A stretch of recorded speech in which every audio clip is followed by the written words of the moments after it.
हे सध्या HMPV म्हणून नवीन व्हायरस जो आलेला आहे, आत्तापर्यंत 2-3 जागेवर शिरकाव केल्याचं आपण पाहिलं असेल. महाराष्ट्र शासनाने देखील त्याविषयी ज्या काही काळजी घ्यायची असेल किंवा काही मेसेज टाकलेले आहेत, तर त्या संदर्भात IGM रुग्णालय हे भिवंडीतील उपजिल्हा रुग्णालय जरी असले तर भिवंडीतील 8 ते 10 लाख लोक जिथे येतात, ट्रीटमेंट उपचार घेतात. आणि म्हणूनच साहजिकच भिवंडीसारख्या शहरात या रुग्णालयाला फक्त याच्यासाठी भेट दिली की या व्हायरस संदर्भात उद्या असा काय प्रकार घडला तर कशा प्रकारचं नियोजन हे केलेलं आहे.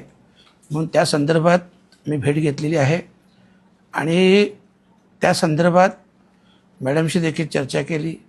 त्यांनी देखील ऑलरेडी चांगल्या उपाययोजना करून ठेवलेल्या आहेत आणि त्या संदर्भात काही औषधोपचार असतील किंवा इतर काही विषय असतील तर त्यांनी त्याची काळजी घ्यावी आणि सतर्क राहावं.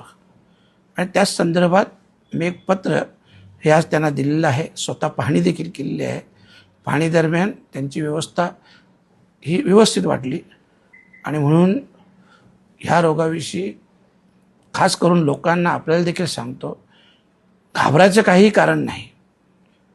कारण कोरोनापेक्षाही कमी क्षमतेचा हा व्हायरल आहे, म्हणून घाबरायचं काही कारण नाही.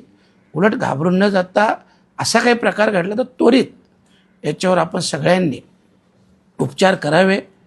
2 ते 3 दिवसात 4 दिवसात सहज पेशंट बरा होऊ शकतो आणि म्हणून सगळ्यांना कोणालाही घाबरायचं कारण नाही. आणि इथं IGMमध्ये चांगली व्यवस्था मॅडमनी केलेली आहे. धन्यवाद.